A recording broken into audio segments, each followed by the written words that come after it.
하나님의 은혜와 평안이 여러분 심령과 삶 가운데 함께 하시기를 기원합니다. 지금으로부터 40여 년 전, 그러니까 1977년 7월 13일, 그날은 미국 역사에 잊을 수 없는 날로 기록되어 있습니다. 뉴욕에서 역사상 최악의 정전 사태가 일어났기 때문입니다. 정전의 원인은 뉴욕시의 전기를 공급하는 콘 에디슨 발전소에 벼락이 떨어졌기 때문입니다. 네 차례의 낙뢰로 말미암아 전력망이 망가졌습니다. 8시 30분부터 그 다음 날 저녁 10시까지 약 25시간 동안 전력이 공급되지 않아서 엘리베이터 안에 있던 사람들이 갇히게 되고, 또 병원에서 수술을 준비하던 사람들, 치료받으려고 했던 사람들이 제대로 치료를 받지 못하게 되고, 라디오와 텔레비전 뉴스가 제대로 전달되지 않고 한마디로 암흑천지의 세상이 되었습니다. 도시 전체를 환하게 비춰주던 가로등이 꺼지자 사람들이, 그렇게 선량했던 시민들이 폭도처럼 변했던 것입니다. 상점을 습격하게 되고 물품을 약탈하게 되고, 그래서 그날 하루 동안 25시간 동안 1616개의 상점들이 약탈을 당하고, 그리고 1037건의 그런 화재가 일어나는 그런 일들이 일어났습니다. 강도, 강간, 폭행 사건, 말할 수 없이 일어났다는 것입니다. 그 25시간 동안 나중에 결국 범죄자로 붙들린 사람 숫자만 3,776명, 약 4,000여 명이 하루아침에 범죄자들이 되었습니다. 무엇이 이 선량한 시민들로 하여금 흉악무도한 폭도로 변하게 했을까? 원인은 딱 한 가지입니다. 어둠입니다. 어둠이 몰려오자 그들의 기준, 도덕심이 흔들리게 되고, 결국 그들이 자신들도 모르게 그렇게 폭도로 변했다는 것입니다. 한 사회학자는 이 일에 대하여 이렇게 글을 썼습니다. 어쩌면 뉴욕이라는 도시의 전등이 꺼진 것이 아니라 그들의 마음의 등이 꺼졌기 때문에 결국 이런 일이 일어났다는 것입니다. 여러분 마음 가운데, 여러분 삶 가운데 등불이 켜져 있습니까? 그 등불은 어떤 등불입니까? 여러분들의 인생에 찾아온 가장 큰 어두움은 무엇이었습니까? 그리고 그 어두움을 밝히기 위하여 여러분들이 사모하고 있는 빛은 무엇입니까? 지금 여러분들의 심령과 삶에는 생명의 빛, 은혜의 빛, 말씀의 빛이 비춰주고 있습니까? 아니면 여전히 내가 만든, 내가 비추는 그 등불로 살고 계십니까? 오늘 본문은 빛으로 오신 예수님께서 무리들에게 전하시는 말씀입니다. 우리가 36절 상반절까지만 읽었는데 그 하반절에 보면은 예수님께서 이 말씀들을 하시고 이제 숨으셨다라고 되어 있습니다. 그 얘기 뭐냐면, 예수님께서 이제부터는 자기에게 찾아오는 무리들을 향하여 말씀을 하지 않으시고 십자가 지시기 전까지 남은 시간은 제자들과 함께 시간을 보내셨다는 것입니다. 제자들의 발을 씻기시고 성만찬을 행하시고 제자들을 위하여 기도해 주시고 말씀을 전하시면서 십자가를 준비하는 시간으로 예수님께서 남은 시간을 보내셨습니다. 그러니까 오늘 요한복음 12장 말씀을 통해서 우리가 추론하건대 예수님께서 자기에게 찾아온 무리들을 향하여 주신 마지막 설교라고 할 수 있는 말씀이 우리가 읽은 오늘 본문의 말씀입니다. 오늘 34절은 이렇게 시작합니다. 인자가 누구입니까? 그 얘기 뭐냐 하면, 오늘 예수님을 바라보면서 구약에서 우리가 믿고 있는 메시아, 인자는 영원히 이 땅에서 사는 분으로 알고 있는데 왜 예수님은 자꾸 메시아라고 하면서 죽는 이야기를 하십니까? 인자가 들려야 하리라, 인자가 십자가를 져야 하리라, 인자는 십자가를 질 것이야, 왜 자꾸 이 말씀만 하십니까? 오늘 이렇게 질문하는 그들을 향하여 인자가 들려야 하리라, 그러면서 오늘 주신 말씀이 본문의 말씀입니다. 오늘 본문을 통하여 당시의 무리들과 저와 여러분들, 오늘 예배드리는 우리들에게 주시는 하나님의 음성이 무엇일까? 먼저 오늘 본문 말씀 35절 말씀을 함께 봉독하겠습니다. 35절 한 절을 같이 봉독합니다. 예수께서 이르시되 아직 잠시 동안 빛이 너희 중에 있으니 빛이 있을 동안에 다녀 어둠에 붙잡히지 않게 하라. 어둠에 다니는 자는 그 가는 곳을 알지 못하느니라. 여기 첫 번째로 우리에게 주시는 메시지 35절에 보면은 어둠에 붙잡히지 않게 하라. 이것이 우리에게 주시는 첫 번째 메시지입니다. 어둠에 붙잡힌다는 말이 무엇입니까? 그것은 그 어둠의 지배를 당한다, 어둠에 소유된다, 그런 의미입니다. 그러니까 이 땅을 살아가면서 어둠의 그 엄청난 세력이 있는데 어둠의 세력에 지배당하는, 어둠의 종이 되는 그런 인생 되지 말라. 이것으로 우리에게 주시는 첫 번째 경고의 말씀을 우리는 듣게 됩니다. 여러분, 지금까지 살아오시면서 어두운 밤길을 걸어본 경험 있으시죠? 때로는 달빛을 의지하여, 가로등을 의지하여, 또는 손전등을 의지하여 어두운 밤길을 지나본 경험이 있으실 것입니다. 그런데 달빛도 없어요, 가로등도 없어요, 손전등도 없어요. 그런 경우에 여러분, 그 밤길을 편안하게 여러분 걸어가실 수 있을까요? 그렇지 못합니다. 불안합니다. 두렵습니다. 어디에 수렁이 있을지, 어디에 낭떠러지가 있을지 전혀 보이지 않기 때문에 불안해서 한 발짝 딛기도 어려워요. 좋은 차를 가지고 있어요. 그런데 헤드라이트가 고장이 났어요. 도로는 넓은데 이 도로를 마음껏 달릴 수가 없습니다. 불빛이 없으면, 헤드라이트가 고장이 나면 달릴 수가 없어요. 여러분, 어둠의 그 무서운 세력이 있습니다. 빛이 이 땅에 임하기 전에 어두움이 우리를 지배한다면 그 어두움의 지배하에 어두움의 종로로 타는 것, 그것처럼 불행한 인생이 없다는 것입니다. 그래서 예수님이 우리에게 이렇게 말씀하십니다. 어두움에 붙잡히지 않도록 늘 깨어 있으라는 거예요. 어두움이 무엇을 상징할까요? 세상을 상징할 것입니다.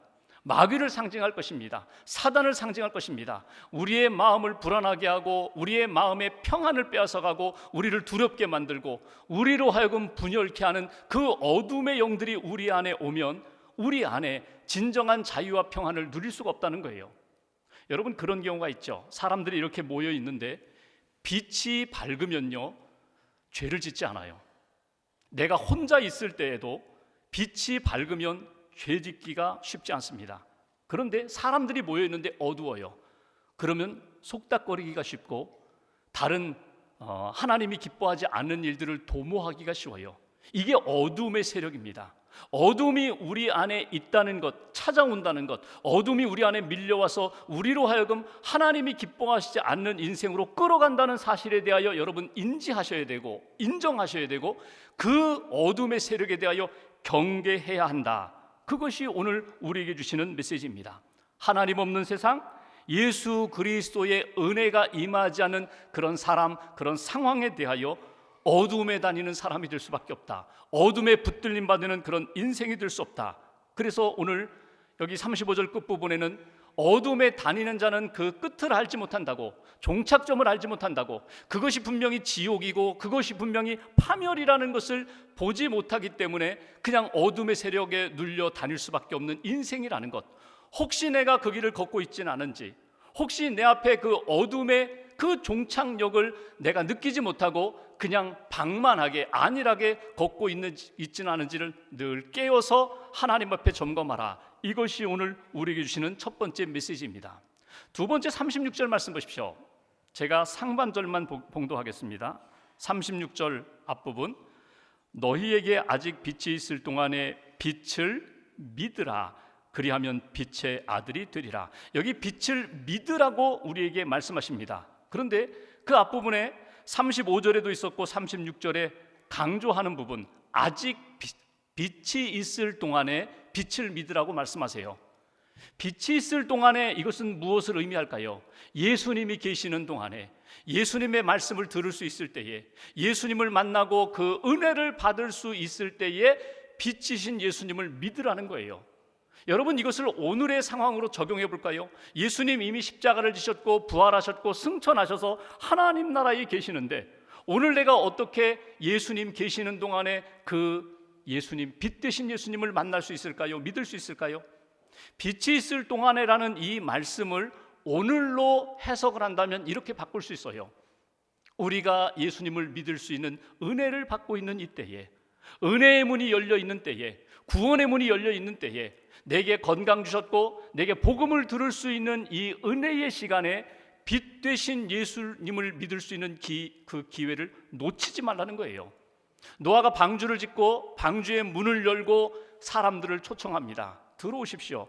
하나님께서 이 죄악의 도시를, 하나님 죄악의 세상을 물로 심판하신다고 합니다. 초청하고 구원의 방주의 문을 열어놓은 그때, 그것을 의미하는 것입니다.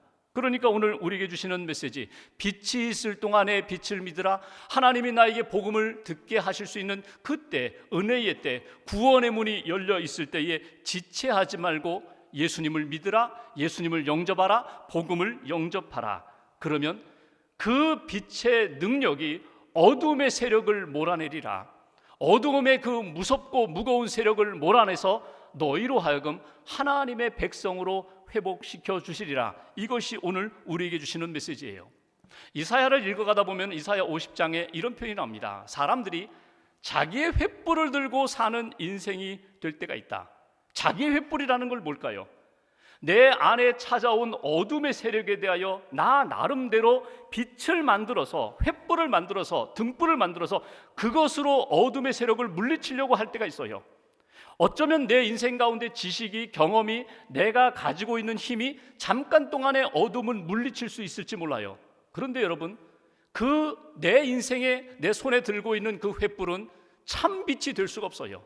영원한 빛이 될 수가 없어요. 그래서 진짜 예수 그리스도 빛을 믿기 위해서는 내 손에 있는 등불을 내려놓으셔야 합니다. 내 지식, 내 경험, 내 능력 내려놓고 참 빛 되신 예수님을 붙잡고 믿고 영접할 때에만 내 심령 가운데 생명의 빛이 다가오고 생명의 빛이 일어나 그 구원의 역사를 경험할 수 있다. 이것이 오늘 우리에게 주시는 메시지입니다. 빛이 있을 동안에, 은혜 받을 수 있을 때에, 구원의 문이 열려 있을 때에, 우리에게 생명 주신 이때에 예수님을 믿으라. 미국의 션 호푸드라는 사람이 있습니다. 이분은 목사의 아들로 태어났어요. 농구를 잘해서 농구 선수가 되는 것이 꿈이었습니다. 대학에 가서 공부를 하고 훌륭한 사람이 되고 싶은 꿈이 있었어요. 그런데 농구 선수 꿈 이루지 못했습니다. 대학 진학도 실패했습니다. 그러니까 우울해요. 좌절감에 빠져요. 중독에 빠져요. 잘못된 친구들과 어울려요. 함께 어울려 지내다가 그 친구들과 함께 권총을 들고 은행에 들어가서 은행 강도짓을 합니다. 몇 번 성공했어요. 그 돈을 가지고 흥청망청 쓰고 타락의 길을 걸어가다가 5번째 은행 강도짓 하다가 결국 붙들리게 됩니다. 그리고 23살의 젊은 나이에 12년 동안 감옥에 갇히게 됩니다. 부모님이 기도합니다. 그를 사랑하는 이웃들이 기도합니다. 선생님들이 기도해 줍니다. 그 감옥 안에서 성경을 읽고 신앙서적을 읽고 그리고 많은 책들을 읽으면서 그가 참 빛을 만나게 돼요. 예수님을 만나게 됩니다. 그러면서 어둠의 일들을 하나씩 청산하면서 책을 읽기 시작해요. 그가 좋아했던 책이 법률서적입니다. 감옥 안에서 법률서적을 읽는데 자기는 너무 재미있는 거예요. 지식이 쌓여져 갑니다. 그런데 어느 날 보니까 옆에 있는 재소자 가운데 너무 억울하다는 거예요. 내가 상고하고 싶은데 변호사 살 돈이 없다는 거예요. 그래서 그를 위하여 상고하는 변호사처럼 글을 써줘서 결국 연방대법원에서 결국 승소 2번이나 이기게 됩니다. 그러면서 재소자들의 변호사라는 별명이 붙어요. 12년 복역을 마치고 그가 감옥에서 나와서 그가 법학 공부를 하게 됩니다. 그리고 실제 변호사가 됩니다. 그리고 법관이라는 책도 씁니다. 근데 그가 자신을 돌아보면서 그의 회고록에 보면 이런 이야기를 해요. 자기 인생을 돌아볼 때에 내가 어둠에도 살아봤고 빛도 만나보았는데 그는 이렇게 강조합니다. 인간은 스스로 어둠을 이길 수 있는 능력이 없습니다. 인간은 스스로의 힘으로 어둠의 세력을 감당할 힘이 없다는 것을 인정해야 한다는 거예요. 그리고 중요한 것, 오직 예수 그리스도의 빛 안에서만, 그의 은혜의 풍성함의 역사 안에서만 내가 죄도 이길 수 있고 상처도 이길 수 있고 어둠의 세력도 이길 수 있다는 것을 내가 깨달았다는 거예요. 여러분, 이것이 단지 그 샨이라는 그분만의 고백일까요? 그렇지 않습니다. 오늘 저와 여러분들의 신앙 고백도 똑같아요.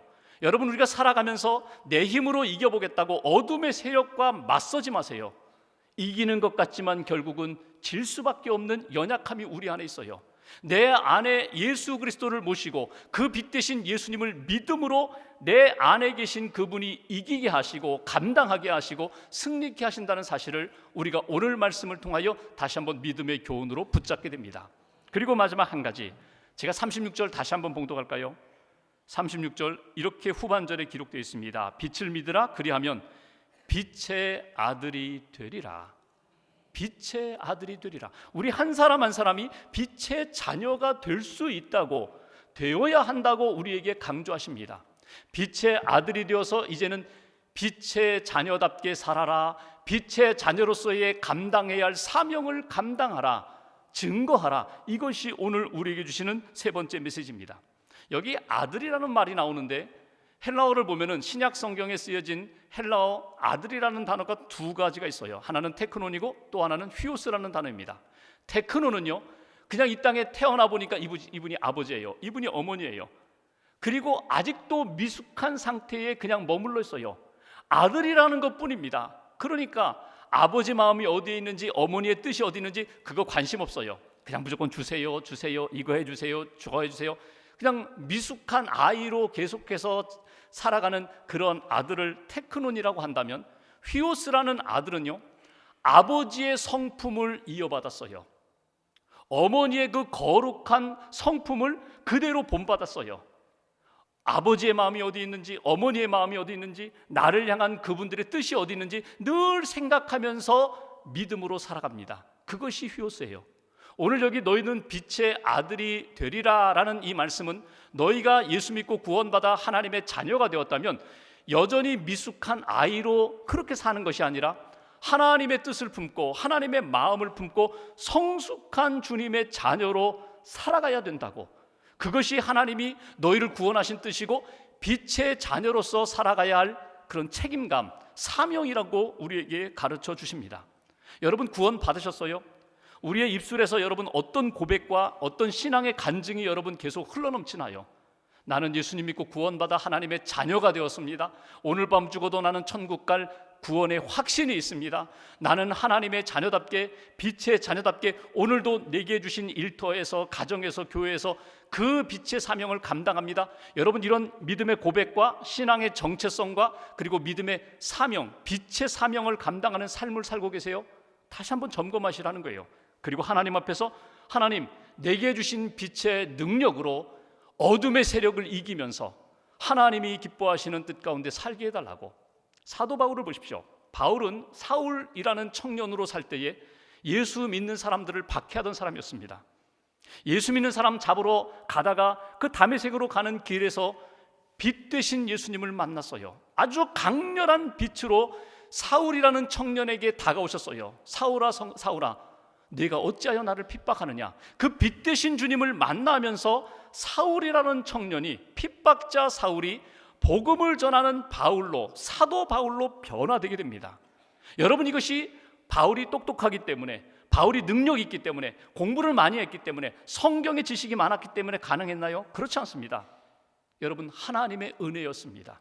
빛의 능력이 있다는 것은 뭐냐면 내가 나를 변화시키는 것이 아니라 예수님을 빛으로 믿고 영접할 때 그분이 내 안에 오셔서 나를 변화시키실 뿐만 아니라 그 변화시키는 삶을 살 수 있도록 붙들어 주시고 역사하신다는 것입니다.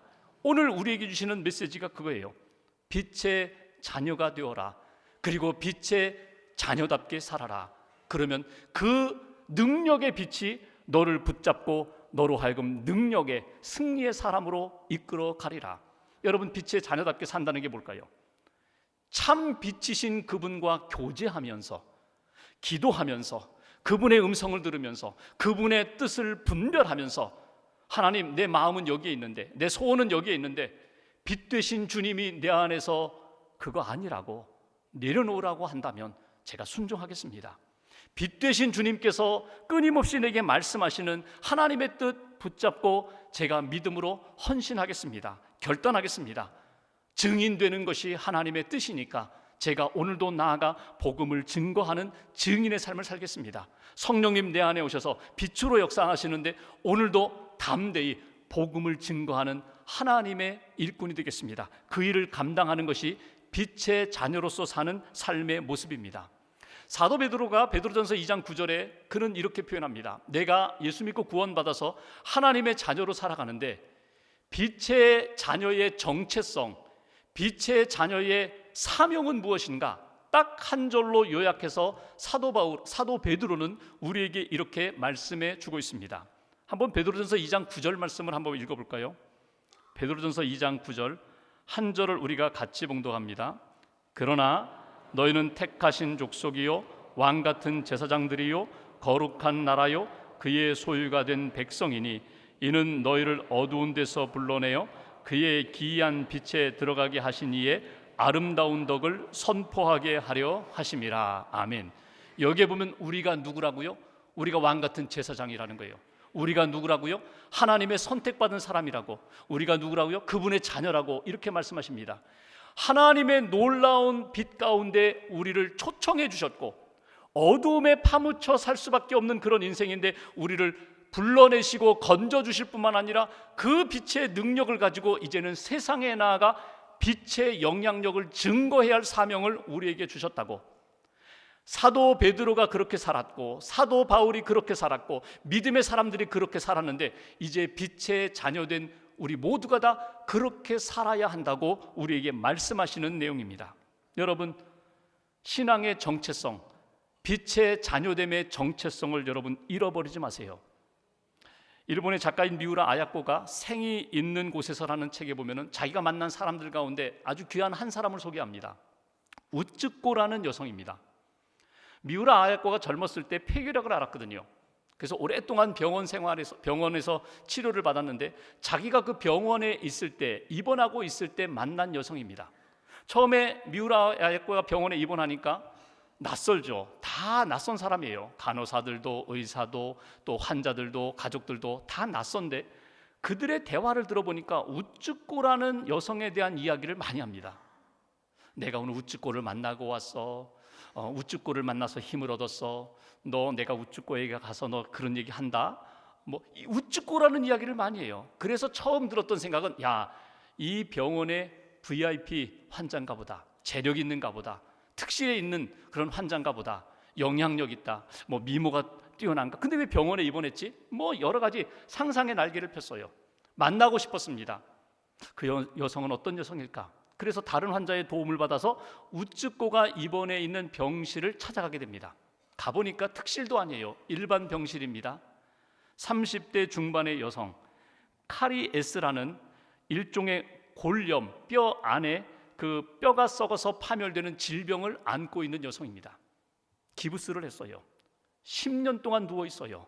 인생의 가장 아름다운 시절을 병원에 누워 있는 여성입니다. 근데 이 우츠코라는 여성이 미우라 아야코가 병실에 딱 들어서니까 처음으로 했던 이야기는 인사는 이것입니다. 어서 오세요. 당신은 어디가 편찮으신가요? 근데 이 딱 두 마디의 인사를 하는데 그 인사 말 속에 강한 빛으로 자기에게 다가오더라는 거예요. 그렇게 누워서 자기에게 인사를 건네는 우츠코의 얼굴 표정, 그리고 그 온화한 미소, 그리고 자기에게 던진 그 메시지가 강렬한 빛으로 자기에게 다가오더라는 거예요. 그래서 미우라 아야코가 그때 이렇게 깨닫습니다. 바로 이것이야. 바로 이것이구나. 그리스도인의 삶이란, 빛의 자녀들의 삶이란 바로 이런 것이구나. 자기에게 찾아오는 사람들, 내가 만나는 사람들에 대하여 내 안에 계신 빛의 그 강렬한 역사, 복음의 빛, 은혜의 빛, 말씀의 빛을 증거하는 것, 이것이 그리스도인의 삶이구나. 그리고 그는 이렇게 다짐합니다. 내가 이 병원에서 나갈 때 누구를 만나든지 나는 빛으로 살아야지. 내 안에 주신 그 빛으로 증거해야지. 여러분, 빛의 자녀가 된다는 것은 무엇입니까? 예수 그리스도를 끊임없이 본받는 것입니다. 예수 그리스도의 생명의 빛을 끊임없이 채워가는 것입니다. 채울 뿐만 아니라 그 빛을 나누어 주는 것입니다. 증거하는 것입니다. 어두움의 그 역사 가운데 예수 그리스도의 생명의 빛으로 변화시키는 것입니다. 이것이 그리스도인의 삶이라고 우리에게 말씀해 주십니다. 말씀을 마무리하면서 여러분, 요즘에 여러분의 인생 가운데 찾아온 어두움이 있습니까? 그 어두움을 감당하지 못하고 신음하고 계십니까? 오늘 예수님은 우리에게 이렇게 말씀하십니다. 어두움에 붙잡힌 인생이 되지 말고 빛을 믿으라. 빛을 영접하라. 빛의 자녀가 되어라. 빛의 자녀로서의 그런 신앙의 정체성을 가지고 사명을 감당하라. 누구를 만나든지 어떤 상황 가운데 있든지 어두우면 어두울수록 빛은 더 강렬하게 되어 있습니다. 아무리 힘든 상황이 우리 앞에 닥쳐온다 할지라도 하나님, 내 안에 계신 생명의 빛, 은혜의 빛, 말씀의 빛으로 하나님의 뜻 이루는 그런 인생 되겠습니다. 다시 한번 다짐하시면서 이번 한 주간 동안 빛의 사명을 감당하는 저와 여러분 되시기를 주님의 이름으로 기원합니다.